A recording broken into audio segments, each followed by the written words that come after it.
guys, welcome back to the home and homestead. Today we will be doing part 1 of a 3-part series of food preservation methods using green beans. So for today's video we will be going over how to make dilly beans or pickling green beans and canning them. What we have today is a large harvest of our Kentucky Wonder green beans. The green beans are at various stages of ripeness, so the certain green beans that are nice and plump and ready to be pickled, those will do today. Other ones that are almost overripe and the outside pod is rather woody. When you open them up, there's more of a white colored, a light bean. Those I'll shuck, and we can take care of those on a later video where we will be doing some pressure canning of green beans. So we'll have green beans in the pod, and for the green beans that the shells are rather tough and woody, those will be the shelled green beans. But for today, as I mentioned, we will be doing dilly beans. So what I'm going to do first is sort through these green beans. I'll take off the ends with a knife and we'll get these canned. So you just take the end off and kind of peel through if there's any sort of a string on the green bean. You want to remove that. So let's sort through these and get these prepped for canning and pickling.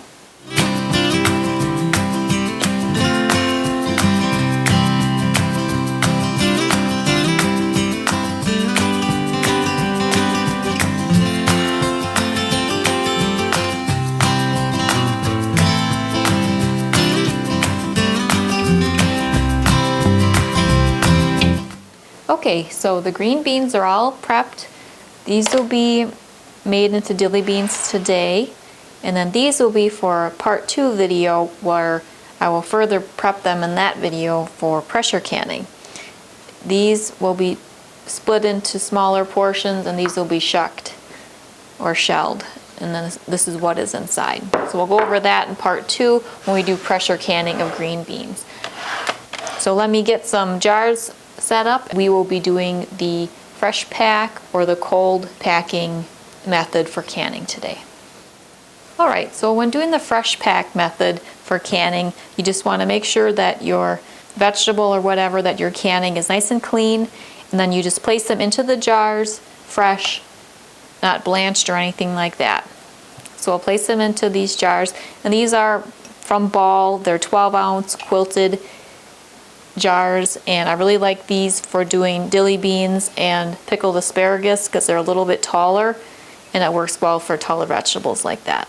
I'm just going to fill up these jars here with the green beans, and then on the stove I have some of the brine cooking, and for today we will be using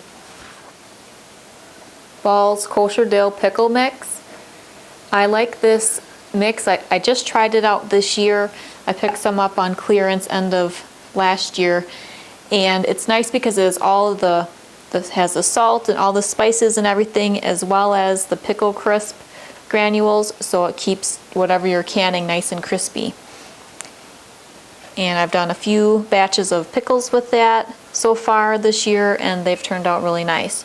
So let me just fill up these jars here, and we'll add the hot brine to the jars once these are all filled, and then we'll process them with water bath canning. So you want to pack them nice and tight in here in these jars. They're a little bit taller than the jar, then just cut them down or snap off a little of the bean to get it to the proper height. So I'm just trying to find green beans of a similar size and shape and putting them in the jars together. So let me fill these up and then we'll move on to the next step. Okay, so for this particular brine, it called for 2 parts water, 1 part vinegar, and a 1/4 cup of the Ball kosher dill pickle mix. So I did 2 quarts of water, 1 quart of vinegar, and 1 cup of the pickle mix to make this batch of brine. So we'll see how many jars this fills. I have a few more beans that didn't fit in the jars, and so I can do a few more if I have enough brine to do so. So we just take our jars with the funnel, and you just scoop the brine right over the top. We'll go to a 1/2-inch headspace. You can use your headspace measuring tool, or it's about halfway up the threads on the side of the jar. If you don't have that ball kosher pickle mix, pre-mix that I showed you, you can certainly do whatever pickling brine that you like. There is a dilly bean recipe right in the Ball Blue Book. You can find in most canning cookbooks as well. You can just follow those recipes for a nice pickling brine.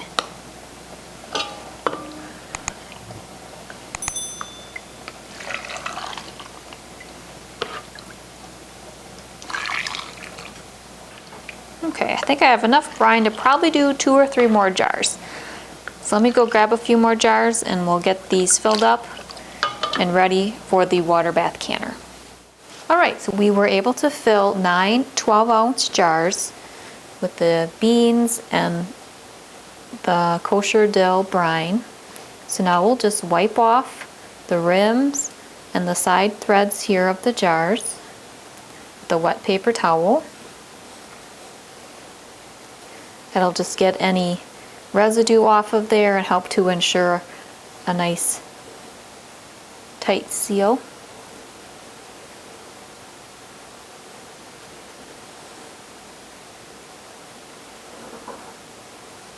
Dilly beans are really nice just for a snack or to add as a garnish for Bloody Marys and other drinks. So if you've never had them before, or if you've never tried making them on your own, I would recommend trying them. They're rather tasty and they can be used in a number of different ways. So now we'll add the lid and the ring. So first you add the lid, and then just tighten the ring just so that it's finger tight. Just double checking the rims here. And the ring is just to hold the lid on while it's being processed. Then once the jar cools after being processed, it'll suction down and you'll hear that characteristic noise when the jar seals, and then at that point the ring will be very easy to remove and used for other canning projects.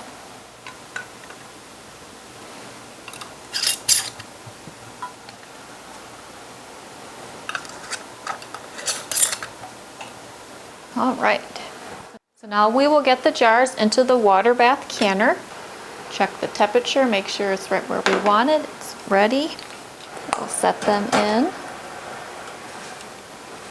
You want to make sure that the water covers the jars an inch or 2 above the top of the jars. And just be mindful when you're filling your water bath canner, these jars will displace the water, so don't overfill it.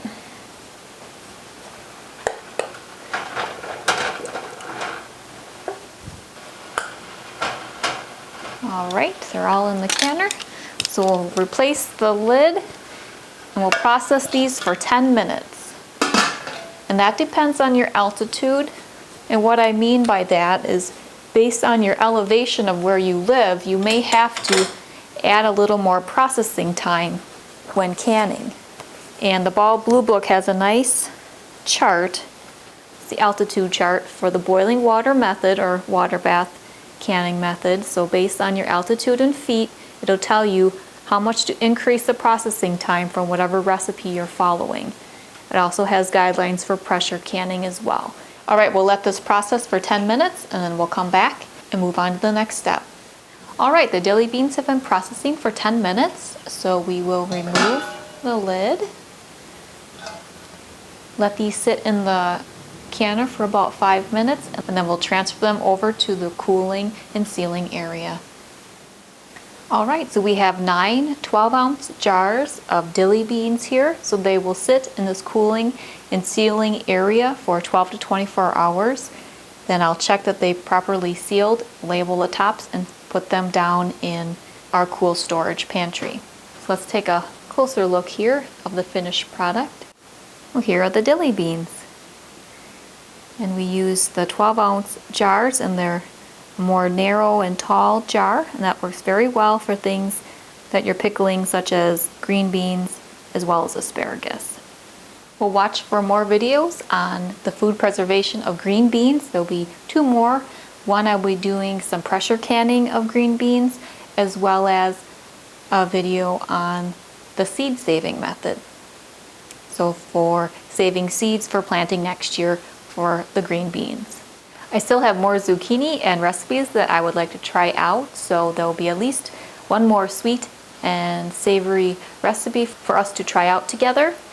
And as other items from the garden come to ripen and are harvested, we'll go over some food preservation methods for them as well. I hope you enjoyed our time together in the kitchen today. And if you're new to the channel, please consider subscribing. If you enjoyed the video, please give it a thumbs up. See you next time. Take care.